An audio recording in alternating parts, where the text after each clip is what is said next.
Everyone, welcome back to लक्ष्य academy. देखिए students, ये एक नई सीरीज है हमारी जो आपकी बीपीएससी असिस्टेंट रेवेन्यू ऑफिसर की जो वैकेंसीज आई है ना, एंड अकाउंट ऑफिसर्स की है ना, एएसओ वाली जो आपकी वैकेंसीज आई हैं उसके रिगार्डिंग ये हमारी सीरीज है। यहाँ पे बेसिकली हम क्या करेंगे कि जो भी मॉक टेस्ट है ना, जितने भी आपके यूनिट्स है उसके इकोनॉमिक्स के जितने भी यूनिट्स है ना, उसका मॉक टेस्ट हम लेते रहेंगे, सो दैट कि जो बच्चे हमारी क्लासेस कर रहे हैं उनके लिए तो बेनिफिशियल है ही है, प्लस जो बच्चे फर्स्ट टाइम आ रहे हैं या पहले से प्रिपरेशन कर चुके हैं एएसओ की, तो उनके लिए क्या है, ये मॉक टेस्ट है, उनका रिवीजन कितना हुआ है, क्या उनकी पोजीशन है अभी, उसको वो चेक कर सकते हैं यहाँ से। ठीक है, तो ईमानदारी से कीजिएगा इस मॉक टेस्ट को। जितने भी मार्क्स आते हैं बताइएगा कि क्या पोजीशन है आपकी, कितने मार्क्स आ रहे हैं। चलिए, तो आज मॉक टेस्ट 2 है हमारा।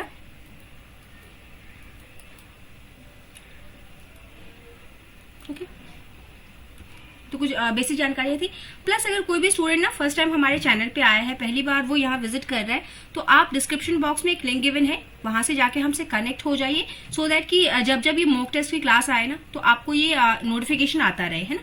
प्लस अगर आप चाहते हैं कि पीडीएफ वगैरह मिले, तो आप चैनल से लिंक हो जाइए। व्हाट्सएप नंबर है यहाँ पे हमारा, वहां से आप ये व्हाट्सएप नंबर है, और टेलीग्राम पे जाके आप ज्वाइन हो जाएंगे, सो दैट कि आपको सारी चीजें मिलती रहे। कुछ स्टडी मटेरियल वगैरह प्रोवाइड करते हैं, तो वो भी आपको मिल जाए, तो ये सारी चीजों के लिए आप हमसे कनेक्ट हो जाएंगे।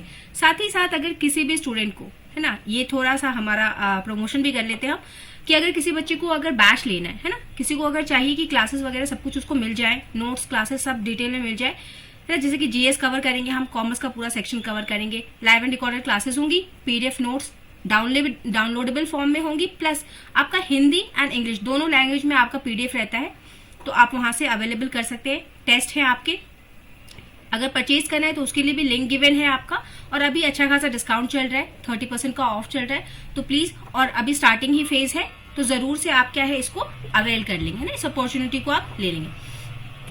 Now coming to the classes, है ना, हम अपना टेस्ट स्टार्ट करते हैं। देखिए, सबसे पहला क्वेश्चन जो है आपकी स्क्रीन पे कहता है कि which of the following agencies publish data related to national income in India. पहला ही यूनिट है आपका नेशनल इनकम वाला, है ना, राष्ट्रीय आय जो है आपका सबसे पहला जो आपका चैप्टर है वो राष्ट्रीय आय है। थोड़ा सा इकोनॉमी के बारे में जानना है, और ये नेशनल इनकम वाला पार्ट है। तो पूछता है कि कौन सी एजेंसी, कौन सी संस्था जो है वो राष्ट्रीय आय से संबंधित डाटा को प्रकाशित करती है। आपका आरबीआई करती है, फाइनेंस मिनिस्ट्री करती है, नेशनल स्टैटिस्टिकल ऑफिस करती है, यानी कि एनएसओ के नाम से जानते हैं हम इसको, या फिर नीति आयोग, है ना, आपको बताना है, या फिर ये सारे मिलके करते हैं ना। तो आपका ऑप्शन ए कहता है कि ए और बी, यानी कि RBI and ministry of finance दोनों मिलके करती है। देन ओनली सी, सिर्फ एनएसओ करती है, या नीति आयोग करती है ना। A B C B C D and C D, कौन सा ऑप्शन करेक्ट है बताएंगे। ये कौन प्रकाशित करता है आपका। देखिए, जो भी लोग सी आंसर दे रहे हैं ना, दे आर एब्सोल्युटली करेक्ट, कि जो नेशनल इनकम से संबंधित जितने भी डाटा होते हैं, जितना भी आपका डेटा है, जितनी भी इंफॉर्मेशन है, वो सारे कौन पब्लिश करता है, आपका एनओसो, नेशनल स्टैटिस्टिकल ऑफिस, है ना, सांख्यिकी कार्यालय, राष्ट्रीय सांख्यिकी कार्यालय आपका पब्लिश करता है इसको। देन क्वेश्चन नंबर 2 रीड करता है कि which of the following contributes to the physical deficit, है ना, फिजिकल डेफिसिट में कौन कंट्रीब्यूट करता है। राजकोषीय घाटे में किसका योगदान है, इनमें से कौन योगदान करता है आपका राजकोषीय घाटे में। Excess of total expenditure over the revenue, है ना, कि जितना भी टोटल एक्सपेंडिचर किया है गवर्नमेंट ने, और जितना भी उसके पास रेवेन्यू आया है, means expenditure is your greater than revenue. हमने खर्चा ज्यादा कर दिया, हमारे पास रेवेन्यू कम आया, तो ये आपको घाटा बताता है। Interest payment on past debt, कि जो हमने इंटरेस्ट, जो पहले हमने लोन ले रखा था, डेट ले रखा था, उस पर हमने इंटरेस्ट पेमेंट किया है, वो आपका शामिल होगा डेफिसिट में। Borrowings from the public, grants receive from the foreign countries, या फिर हमने फॉरेन कंट्री से कोई ग्रांट लिया है, कोई अनुदान प्राप्त किया है, तो वो है कौन कौन मिलके आपका राजकोषीय घाटे का निर्माण करते हैं ना, किस किस चीज का हाथ होता है राजकोषीय घाटा होने में आपका। तो देखिए, ऑप्शन ए है ए बी, यानी कि ये दोनों, है ना, एक्सेस ऑफ एक्सपेंडिचर वाला और इंटरेस्ट पेमेंट वाला। देन ओनली ए, सिर्फ ए आपका करता है। Then borrowings from the public, B C D करता है, या फिर सी डी करता है, कौन आपका मिलके बनाता है जी। जो भी स्टूडेंट आंसर ए दे रहे हैं ना, मतलब कि ये वाली बात, एक्सपेंडिचर ज्यादा हो गया, खर्चा ज्यादा किया, आमदनी कम हुई, और दूसरा कौन सा आपका इसमें हम जो इंटरेस्ट पे करते हैं पास्ट डेट पे अपने, वो भी इंक्लूड होगा। ठीक है, नेक्स्ट क्वेश्चन आएंगे, which of the following schemes are related to employment generation. इनमें से कौन सी स्कीम जो है आपका रोजगार सृजन से रिलेटेड है, मतलब गवर्नमेंट द्वारा चलाई गई स्कीम्स में से, ये सारी स्कीम्स गवर्नमेंट द्वारा चलाई गई हैं, इसमें से कौन कौन सी स्कीम ऐसी हैं जो आपका रोजगार सृजन में हेल्पफुल है ना, जिससे रोजगार का निर्माण होता है आपके अर्थव्यवस्था में। PMEGP, ठीक है, Pradhan Mantri employment generation programme. MNREGA, MNREGA तो सब जानते हैं, ये भी जानते हैं। ये क्या है आपका PMAY, यानी कि प्रधानमंत्री आवासीय योजना। जी मतलब ग्रामीण, ग्रामीण शहरों में आवासीय योजना। और दूसरा है स्किल इंडिया मिशन। तो देखिए नाम से ही हमको लग रहा है कि ये वाला ऑप्शन तो कहीं नहीं होना चाहिए, है ना, क्योंकि ये आवास से रिलेटेड है, आपका रोजगार से रिलेटेड नहीं है। तो देखिए कहीं पे कोई ऑप्शन हमको ऐसा मिल रहा है क्या जहां पे सी नहीं आ रहा है। देखिए ए बी हो सकता है, सी ये नहीं होगा, ये नहीं होगा, यानी कि हमारा आंसर ए बी और ए बी डी में से कोई एक होने वाला है ना, यानी कि ए या डी में से कोई एक हमारा आंसर है। तो बताइए कौन सा होगा। जी डी वाला आपका आंसर होगा, क्योंकि इसमें फर्स्ट वाला भी आ जाएगा, सेकंड भी आ जाएगा, एंड स्किल इंडिया मिशन जो है, स्किल डेवलपमेंट वाला जो प्रोग्राम है, जो गवर्नमेंट स्किल सिखाती है लोगों को, वो वाला भी इसमें आ जाएगा। सो दैट कि अगर स्किल्स आपके पास है, आपने कोई नई चीज सीखी है, तो उसका क्या है, आप रोजगार में कहीं ना कहीं इस्तेमाल कर सकते हैं। Okay, now coming to the next question. Next question कहते हैं क्वेश्चन नंबर 4 कि which of the following are indicators of monetary policy stances in India. निम्नलिखित में से कौन से भारत में मौद्रिक नीति रुख के संकेतक है ना। मॉनेटरी पॉलिसी इंडिकेटर्स कौन कौन से हैं हमारे, हमको बताना है। तो देखिए जब भी मॉनेटरी पॉलिसी आती है ना, यानी कि एमपीसी, मॉनेटरी पॉलिसी किसके द्वारा आती है, आपके एमपीसी के द्वारा, है ना। मॉनेटरी पॉलिसी कमेटी होती है एक आपकी, जिसके कुछ मेंबर होते हैं, कुछ इसका अपना स्ट्रक्चर होता है। ये सारी हम क्लासेस में डील करेंगे डिटेल में। यहाँ पे आपको बस इतना ध्यान रखना है कि मॉनेटरी पॉलिसी लाता कौन है, एमपीसी लाता है, और कैसे लाता है, बाय मंथली, है ना, हर 2 महीने पे आपकी मॉनेटरी पॉलिसी रिवाइज होती है। ओके, तो कह रहे हैं कि कौन कौन से इंडिकेटर्स हैं। रेपो रेट का उसमें काम होता है, CRR के साथ छेड़छाड़ होती है, SLR के साथ होती है, फिजिकल डेफिसिट। तो इनमें से कौन कौन सी चीजें ऐसे हैं जो मॉनेटरी पॉलिसी में, जिनके बारे में हम बात करते हैं, जिनमें हम जो रेट्स हैं आपको उसको कम ज्यादा करते हैं। तो इसमें कौन कौन से होंगे, देखिए ये भी रेट है, ये भी रेट है, ये भी रेट है, और सारे क्या है, मॉनेटरी पॉलिसी से रिलेटेड रेट्स हैं। जो फिजिकल डेफिसिट है ये आपका मॉनेटरी पॉलिसी का पार्ट नहीं होता है। फिजिकल डेफिसिट आपका कहाँ का पार्ट है, ये आपका फिजिकल पॉलिसी का पार्ट है। एक फिजिकल पॉलिसी होती है, एक मॉनेटरी पॉलिसी होती है ना। ये आरबीआई की होती है, ये गवर्नमेंट की होती है। तो हमसे पूछा क्या है, देखिए कौन सा ऑप्शन के साथ सही जा रहा है, ए बी सी आपके आंसर होने चाहिए। तो ए बी सी नहीं है, यहाँ पे ए बी सी है आपका, डी वाला हमारा नहीं होगा, जहां जहां डी आ रहा है वो आंसर हमारा नहीं हो सकता। तो our correct option is B, कि भारत में मौद्रिक नीति रुख संकेतक कौन कौन से आपके, रेपो, CRR एंड वैधानिक तरलता अनुपात, SLR यानी कि। नेक्स्ट क्वेश्चन नंबर 5 में आएंगे हम। क्वेश्चन नंबर 5 आपका कहता है कि which of the following taxes are subsumed under GST in India. Bharat में निम्नलिखित में से कौन से कर GST के अंतर्गत आते हैं, यानी कि किन किन करों को मिला करके, किन किन को रिप्लेस करके हमने एक नया GST लाया है ना, यानी कि गुड्स एंड सर्विसेज टैक्स हमने लाई है, किस किस को रिप्लेस किया हमने, है ना। अब देखिए एक चीज हम आपको बता दें यहाँ पे कि आप अगर आप प्रिपरेशन कर रहे हैं, जैसे कि ये क्वेश्चन नंबर 5 आया, तो प्रिपरेशन करने का सही तरीका आप सभी जानते होंगे, बट स्टिल एक जो तरीका जो हम बता रहे हैं ना, उसको भी थोड़ा सा पॉइंट आउट कीजिएगा। जैसे कि अगर एक क्वेश्चन आपने देखा है ना, तो वहां पे जो की टर्म है ना, मतलब जिसके बारे में क्वेश्चन पूछा जा रहा है, जैसे कि यहाँ पे हमसे किसके बारे में पूछा जा रहा है, GST इन इंडिया के बारे में, GST के बारे में पूछा जा रहा है ना।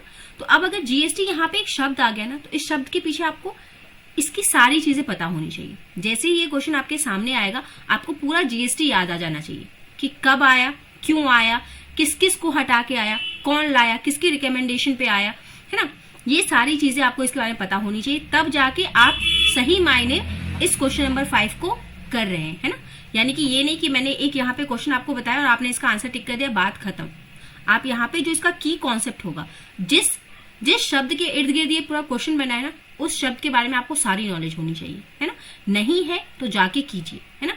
तभी जाके आपका एग्जाम निकलेगा। सिर्फ एक क्वेश्चन कर लेने से या कोई 50 मॉक टेस्ट भी लगा लेंगे ना तो भी कोई फायदा नहीं है। एक मॉक टेस्ट लगाइए, ईमानदारी से, पूरी ईमानदारी से लगाइए, है ना, कि उस क्वेश्चन में जितने भी शब्द आए हैं वो सारे शब्द आपको पता होने चाहिए, उसके पीछे का सारा कॉन्सेप्ट क्लियर होना चाहिए। ओके, चलिए, तो हमसे पूछ रहा है कि सब्स्यूम किया है किस किस टैक्सेस को हटा करके आपका जीएसटी आया है ना, मतलब जीएसटी के अंदर कौन कौन से टैक्स आपके शामिल है। तो आपका क्या है, देखिए, central excise duty, state VAT, service tax and custom duty.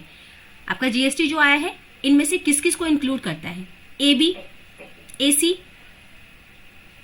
आपका B, C एंड D। देखिए, कस्टम ड्यूटी ना कहीं नहीं आएगा, तो जहां भी आपको कस्टम ड्यूटी वाला ऑप्शन दिख रहा है ना उसको तो पहले ही हटा दीजिए। एक ही ऑप्शन है हमारे पास। अब हमारा ये भी हो सकता है आंसर, ये भी हो सकता है, ये भी हो सकता है। A, B और D में से कोई भी एक आंसर है हमारा, है ना।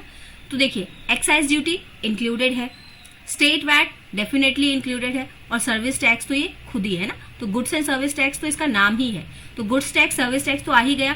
देन आपका एक्साइज ड्यूटी भी आ गया और स्टेट वैट भी आ गया, यानी कि A, B, C, D वाला जो आपका ऑप्शन है it is absolutely correct. Next, which of the following are the functions of Reserve Bank of India. अब देखिए यहाँ पे हमसे क्या पूछा है, functions of Reserve Bank of India, यानी कि आपको यहाँ पे टॉपिक कौन सा तैयार कर लेना है, पूरा आपको आरबीआई पूरा का पूरा प्रिपेयर कर लेना है। अगेन, आरबीआई है क्या, कब आया, किसकी रिकमेंडेशन पे आया, कौन सा इसका एक्ट है, क्या इसके फंक्शंस है, फंक्शंस में भी इसके प्राइमरी फंक्शंस है, सेकेंडरी फंक्शंस है, ऐसा कुछ है क्या, क्या क्या काम ये करता है, किस किस चीज को रेगुलेट करता है, तो आपको ये सारी चीजें बतानी है ना, इसके बारे में सारी चीजें आपको पता होनी चाहिए, इतनी चीजें। चलिए, तो क्वेश्चन हमसे पूछा है कि फंक्शन, इसमें से कौन कौन से फंक्शन है आरबीआई के। तो बैंकर टू द गवर्नमेंट होता है क्या, इशूअर ऑफ द करेंसी, इसका फंक्शन है क्या, regulation of foreign trade and custodian of foreign exchange reserve. तो आपको इसमें बताना है कि आरबीआई के फंक्शंस क्या है। सरकार का बैंक है, मुद्रा जारी करता है, विदेश व्यापार का विनियमन करता है, विदेश मुद्रा भंडार का संरक्षण है। तो इसके 3 काम कौन से आपके, सारे इसके काम है, बस एक को छोड़ के, यानी कि सी वाले का रेगुलेशन नहीं करता ये फॉरेन ट्रेड का, फॉरेन ट्रेड का रेगुलेशन इसके अधिकार में नहीं आता। तो आपका यानी कि सी छोड़ के बाकी आपका ऑप्शन होगा, है ना। तो सी जहां जहां काट दीजिए, और बाकी देखिए ए, बी एंड डी कहां पे आ रहा है, आपका ए में आ रहा है, यानी कि बाकी सारे ये काम करता है। बैंकर ऑफ द गवर्नमेंट होता है, इशूअर ऑफ द करेंसी होता है, and custodian of the foreign reserve exchange. Next question number आपका 7 कहता है, which of the following statements are true about the 5-year plan, 5-year plans is और are true, मतलब आपको ट्रू स्टेटमेंट्स निकालने हैं इसमें से, या फिर एक इनकरेक्ट, है ना, कि जो इनकरेक्ट है उसको छोड़ के बाकी सारा हमारा आंसर होगा। तो कहता है कि देवर 5-year प्लान्स, 5-year प्लान्स के बारे में बात कर रहे हैं, तो 5-year plans were introduced in 1951, correct है। 12th 5-year plan was the last, जी हाँ, जो 12वां था वही आपका आखिरी था, it is also correct. Planning commission was replaced by NITI Aayog, ये भी करेक्ट है ना, कि प्लानिंग कमीशन को किसने हटाया, नीति आयोग ने हटाया। लास्ट ऑप्शन चेक करेंगे, 5-year plans are still operation, नहीं भाई, अब क्या आ गया आपका, नीति आयोग आ चुका है, अब प्लानिंग 5-year प्लान्स हमारे काम नहीं करते, है ना। तो देखिए एबीसी कहां पे आ रहा है आपका, ऑप्शन नंबर बी में आ रहा है, ABC is the correct answer. Next आएंगे हम क्वेश्चन नंबर 8 पे, which reforms related to the banking sector post 1991, है ना। जब भी हम अपने इकोनॉमी की डेवलपमेंट की बात करते हैं, हमारी भारतीय अर्थव्यवस्था की डेवलपमेंट की जो बात करते हैं, तो हम क्या करते हैं, एक प्री इंडिपेंडेंस, है ना, पोस्ट इंडिपेंडेंस, एंड देन 1991 से पहले, या तो हम प्री इंडिपेंडेंस पोस्ट इंडिपेंडेंस कर ले, या तो फिर हम क्या करते हैं कि एक आया हमारा 1991 का फेज आया, एक प्री 1990 और पोस्ट 1991 की 1991 में आपका 90s में आपका क्या है, जब 1990 का दशक चल रहा था आपका, तो यहाँ पे क्या है, हमारे यहाँ पे एलपीजी को अडॉप्ट किया गया। हमारे इकोनॉमी की, हमारी अर्थव्यवस्था इतनी बुरी तरीके से फंस चुकी थी ना, इतना बुरा कंडीशन हो गया था उसका, कि हमको यहाँ पे एलपीजी लेना पड़ा, यानी कि लिबरलाइजेशन, प्राइवेटाइजेशन एंड ग्लोबलाइजेशन करना पड़ा। तो इससे पहले क्या चीजें थी और उसके बाद क्या चीजें थी, तो उसको हमको देखना है, उसी को बताना है कि जो बैंकिंग सेक्टर में आपका जो रिफॉर्म्स आए, यानी कि जो भी बदलाव किए गए, सुधार किए गए, वो बाद में किस चीज से रिलेटेड थे आपके, है ना। कैपिटल एडिक्वेसी नॉर्म से, यानी कि बेसल आपका आया, है ना, 3 टायर बेसल नॉर्म्स जो है आपके, वो आया कि कैपिटल हमारे पास एडिक्वेट होना चाहिए, ऐसा कुछ रूल्स एंड रेगुलेशन आया। फिर priority sector lending, lending norms removal कि प्राइमरी सेक्टर को हमको क्या है प्राथमिकता क्षेत्र रण मापदंडों को हटा देना, ये हुआ। Introduction of ARCs asset reconstruction companies का अस्तित्व में आना, या establishment of NPA classification norm कि हमको NPA को कैसे क्लासिफाई करना है, 90 डेज 60 डेज वाला जो आपका क्राइटेरिया चलता है ना, वो वाला। तो कौन सी चीज यहाँ पे किसके से रिलेटेड हमारा था? Banking sector reform.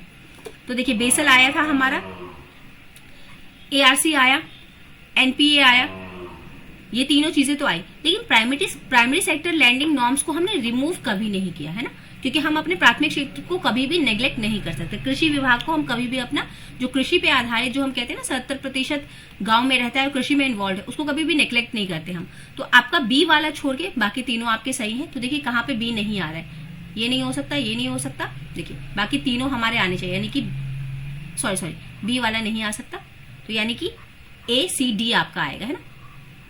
बी वाला आपका नहीं होगा, हमने रिमूव नहीं किया है प्राइमरी सेक्टर को। नेक्स्ट क्वेश्चन नंबर 9 आपका कहता है कि which of the following are the features of second generation reform in India. Second generation reform जो है आपका, उसके फीचर क्या क्या है आपको बताना है। Governance reform, labour law reform, administrative decentralisation, import substitution policy. कौन सा है आपका इसमें बताएंगे। सेकेंड जनरेशन द्वितीय पीढ़ी सुधार की विशेषताएं क्या क्या है आपको बतानी है ना।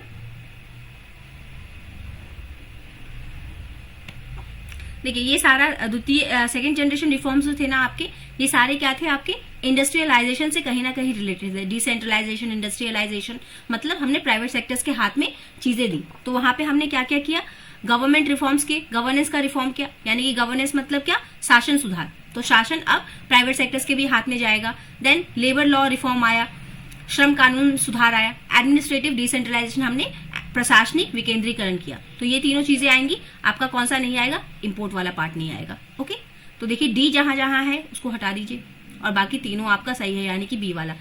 ABC तीनों आपके आए हैं, बट आपका जो कौन सा है कि इंपोर्ट सब्स्टिट्यूशन पॉलिसी, उसमें नहीं आया। क्वेश्चन नंबर 10 कहता है कि विच institutions play a key role in shaping the economic reform in India. यहाँ पे आपका की टॉपिक क्या है, इकोनॉमिक रिफॉर्म्स। जितने भी इकोनॉमिक रिफॉर्म्स हुए उन सबको आपको तैयार कर लेना है ना, किसकी रिकमेंडेशन पे हुआ और कौन सा रिफॉर्म हुआ, नाम और किसकी रिकमेंडेशन पे। तो कह रहा है institutions played key role in shaping the economic reform. किस किस ने अपना योगदान दिया है आपको बताना है। नीति आयोग ने, ऑप्शन IMF ने, वर्ल्ड बैंक ने, नीति आयोग ने, या प्लानिंग कमीशन ने। 10th का आंसर देंगे।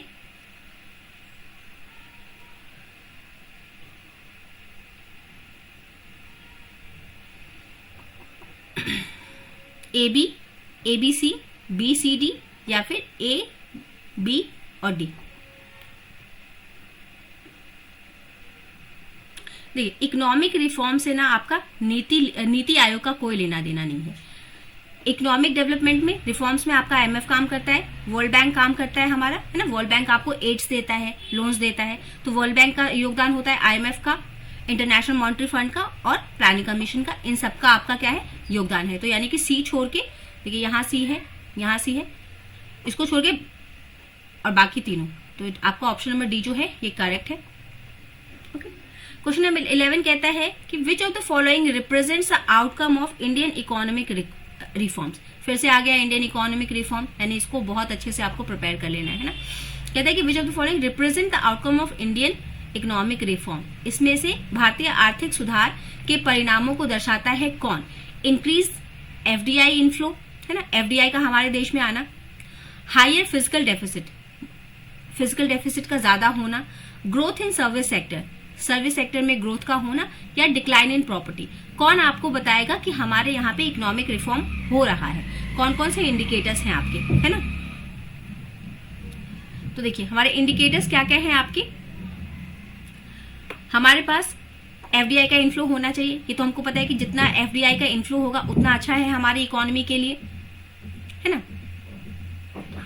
हायर डेफिसिट, हमारे पास घाटा बहुत ज्यादा है, फिजिकल राजकोषीय घाटा बहुत ज्यादा हो जाए, तो ये कहीं से थोड़ा नेगेटिव हमको साउंड हो रहा है ना कि हमारा घाटा ज्यादा हो रहा है, तो कहां से इकोनॉमिक रिफॉर्म होगा। ग्रोथ इन सर्विस सेक्टर अच्छा काम करे, जी हाँ ये भी अच्छी बात है, ये भी पॉजिटिव है। और हमारे यहाँ पे गरीबी घटे, तो ये भी अच्छी बात है ना। यानी कि नेगेटिव कौन सा है, सिर्फ ये वाला। तो हमारे पास आंसर में क्या आना चाहिए, ए, सी और डी आना चाहिए। देखिए कहाँ पे है A, C and D, A, C and D, D वाले ऑप्शन में है ना। हम घाटा कोई भी इकोनॉमी नहीं चाहती है। अगर घाटा बहुत ज्यादा हो रहा है तो आपका इकोनॉमिक रिफॉर्म नहीं हो रहा है ना। Coming to the question number 12, which of the following policies related to make in India. Make in India जो स्कीम है उससे रिलेटेड कौन कौन सी चीजें हैं, निम्नलिखित में से कौन सी नीतियां मेक इन इंडिया से संबंधित है ना। रिलैक्सेशन इन एफडीआई नॉर्म्स, एफडीआई मानदंडों में हम छूट दे दें, यानी कि अगर एफडीआई हमारे यहाँ पे फॉरेन डायरेक्ट इन्वेस्टमेंट होना चाहता है, कोई हमारे यहाँ इन्वेस्ट करना चाहता है फॉरेन की कंपनीज है ना, तो हम उसको अलाउ करेंगे, रिलैक्सेशन करेंगे कि हाँ भाई उनको आसान रास्ता देंगे कि हाँ भाई आओ आप मेरे पास आके अच्छे से आप अपना बिजनेस स्टैब्लिश करो, इन्वेस्टमेंट करो हमारे यहाँ पे, हमारा डेवलपमेंट करो, ठीक है। तो ये करेक्ट है। इंडस्ट्रियल कॉरिडोर डेवलपमेंट, एकदम सही कि इंडस्ट्रियल कॉरिडोर मतलब क्या होता है, औद्योगिक गलियारा विकास, यानी कि हम इंडस्ट्रीज को सेट होने के लिए सारी जो फैसिलिटीज चाहिए है ना, जैसे अच्छी रोड चाहिए, अच्छा ट्रांसपोर्टेशन चाहिए, तो वो सारी चीजें हम उनको प्रोवाइड कराएं, डेवलपमेंट ऐसा कॉरिडोर बनाए हम। देन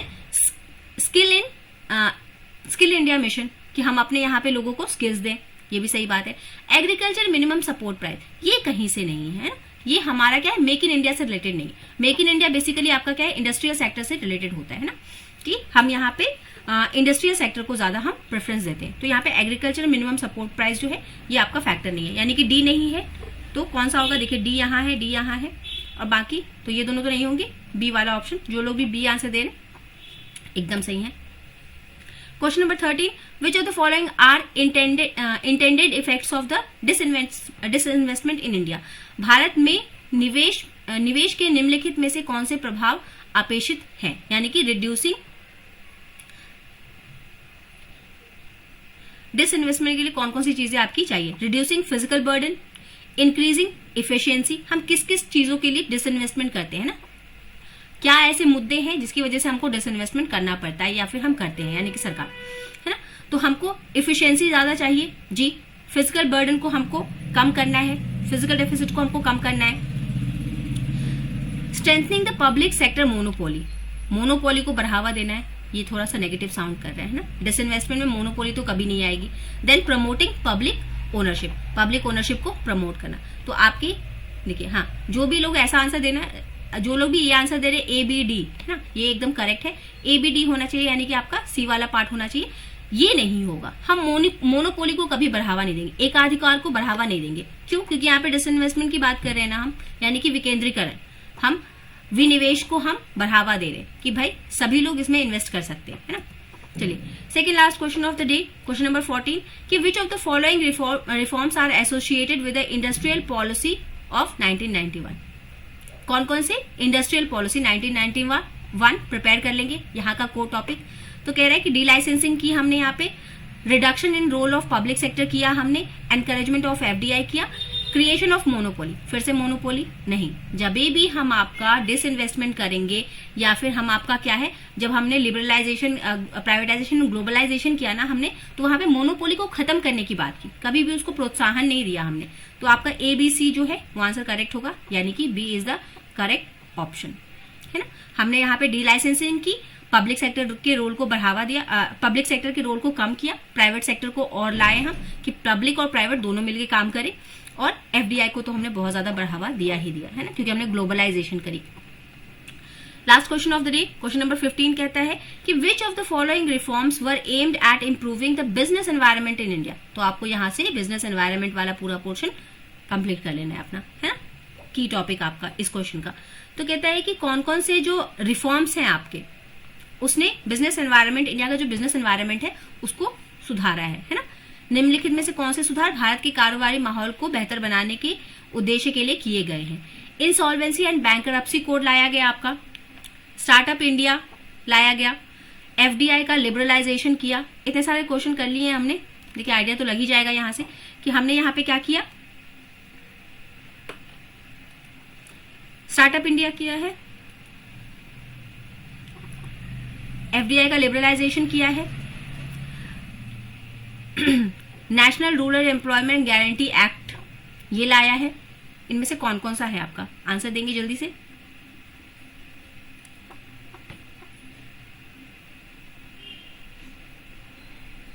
देखिए बिजनेस एनवायरनमेंट है ना। तो इंसॉल्वेंसी एंड बैंकरप्सी कोड को हम लाए हैं, स्टार्टअप इंडिया को लाए हैं, एफडीआई का लिबरलाइजेशन को लाए हैं। लेकिन ये क्या है, देखिए ये पूरा बिजनेस एनवायरनमेंट से रिलेटेड नहीं है। ये क्या है, आपका एम्प्लॉयमेंट जनरेशन का पार्ट है, ये एक छोटे से सेक्टर पे काम करता है। बट ये जो है ये पूरी बिजनेस एनवायरनमेंट पे आपका असर डालता है ना, कि हम इंसॉल्वेंसी एंड बैंकरप्सी का कोड लगाएंगे, देन स्टार्टअप इंडिया को प्रमोट करेंगे, नए नए जो आइडियाज हैं, नए नए जो माइंड है ना, नया नया बिजनेस कॉन्सेप्ट है उसको लेके आइए, और एफडीआई यानी कि बाहर से भी जो बिजनेस आइडियाज है, इन्वेस्टमेंट्स है, उसको भी अपने यहाँ पे प्रमोट करें। तो आपका ABC is the correct answer, मतलब आपका ऑप्शन नंबर बी जो भी स्टूडेंट दे रहे हैं वो बिल्कुल सही दे रहे हैं। तो देखिए ये कुछ क्वेश्चंस जो थे ना आपके इकोनॉमिक के बेसिक लेवल के क्वेश्चंस है ना, कि जो बेसिक लेवल आपका इकोनॉमिक का क्वेश्चन पूछा जा सकता है। तो you can see that what is the level, किस लेवल के आपसे क्वेश्चंस पूछे जाएंगे इकोनॉमिक्स में, है ना। तो यहाँ से कुछ आइडिया लगेगा। पहली क्लास थी तो आपको थोड़ी बहुत चीजें समझ में आई होंगी।